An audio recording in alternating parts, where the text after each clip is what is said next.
For decades, Demi Moore has been a figure of fascination, a Hollywood icon whose life has played out in the blinding glare of the public eye.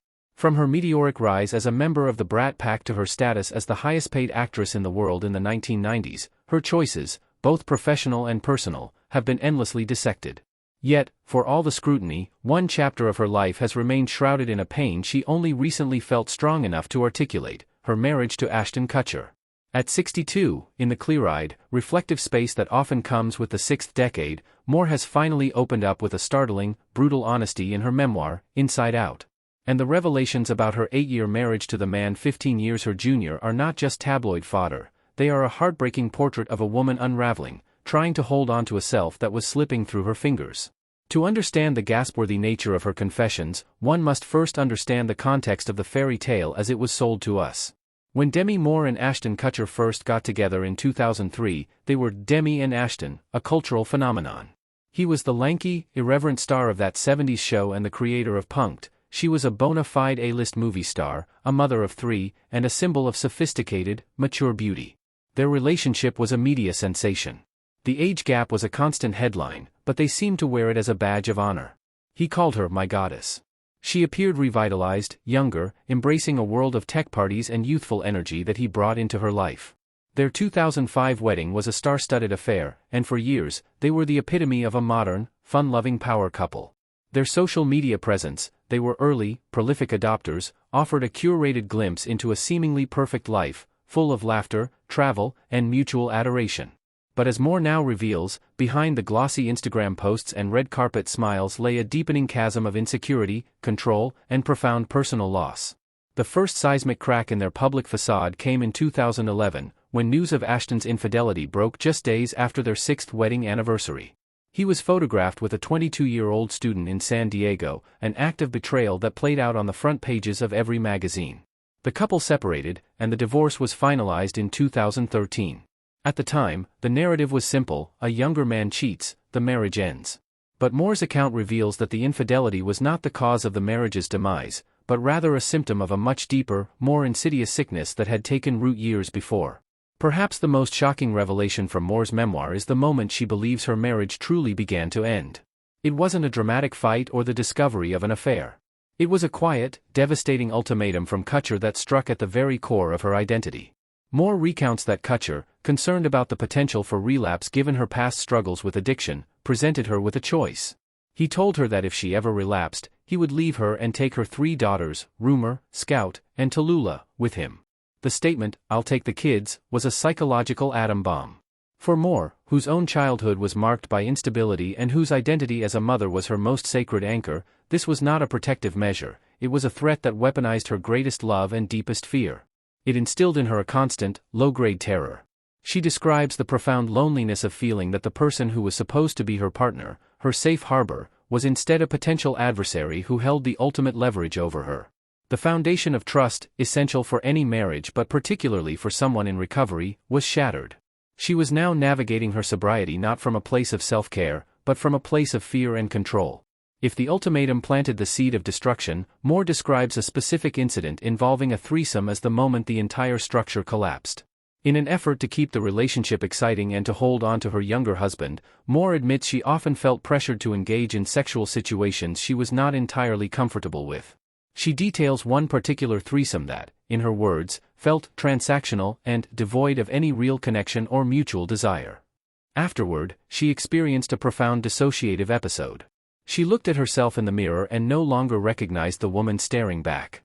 The person she saw was an object, a performer, someone who had commodified her own body and intimacy in a desperate bid for love and validation.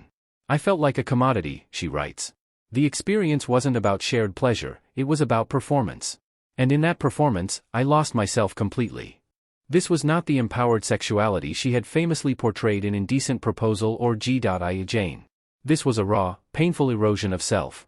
It was the culmination of a pattern where her own boundaries had become so blurred that she could no longer distinguish her own desires from the need to be what she thought he wanted.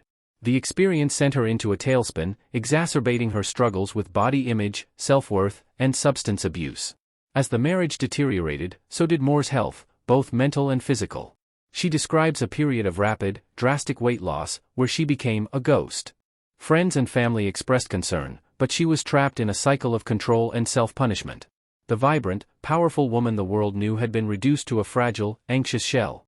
The final betrayal, Kutcher's very public infidelity, was, in a tragic way, almost a release. The private pain she had been enduring for years was now public knowledge. The world saw her humiliation, but they didn't see the years of psychological erosion that had led to that moment. The divorce was not just the end of a marriage, it was a full-blown existential crisis. In the aftermath, Moore hit rock bottom. She has spoken openly about a 2012 incident where she was found convulsing at her home after using nitrous oxide, an event she describes as a psychotic break. Her life, carefully constructed over a monumental career, was in ruins. She had lost her marriage, her sense of self, and very nearly her relationship with her daughters, with whom she experienced a painful estrangement for several years. What is most striking about Moore's account, all these years later, is its lack of vindictiveness. This is not a scorched-earth takedown of Ashton Kutcher. While she does not shy away from detailing the pain he caused, the narrative is ultimately one of self-reckoning. At 62, she is not the same woman who entered that marriage. The years of therapy, reflection, and the hard-won reconciliation with her daughters have given her a perspective that is both clear-eyed and compassionate. She takes ownership of her own complicity, the ways in which she abandoned herself, the choices she made from a place of fear and a desperate need to be loved. She reflects on the dynamic not as a victim, but as a participant in a deeply dysfunctional dance. She acknowledges that she was a 40-year-old woman, a global superstar, who nonetheless felt so insecure that she allowed her worth to be defined by a man 15 years her junior. She saw the relationship as her ticket to being relevant, a way to stay young and connected in a youth-obsessed industry. In trying to avoid becoming the old, boring ex-wife, she lost the very essence of what made her powerful. Her story is a cautionary tale about the perils of seeking external validation to fill an internal void. It's about the danger of compromising one's boundaries, no matter how small the compromise may seem at the time. Each time she set aside her own discomfort to please him, she chipped away a piece of her own foundation. Today, Demi Moore's life looks profoundly different. She has rebuilt her relationships with her daughters, who are now her closest confidants. She has returned to acting with a renewed passion, delivering critically acclaimed performances in projects like *Feud, Capote vs. The Swan Star. She has found a sense of peace and self-possession that seemed unimaginable a decade ago. By finally speaking her truth, she has done more than just set the record straight on a tabloid saga. She has performed a profound act of reclamation. For years, the narrative of Demi and Ashton was written by others. Now, she has taken back the pen. In sharing the unvarnished, painful, and deeply human details of her experience, she has transformed a story of public humiliation into one of private triumph. Her confessions are not meant to elicit gasps of schadenfreude, but rather gasps of recognition. They are a mirror held up to the universal struggles of identity, self-worth, and the terrifying vulnerability that comes with love. At 62, Demi Moore is no longer a goddess on a pedestal or a cautionary tabloid tale.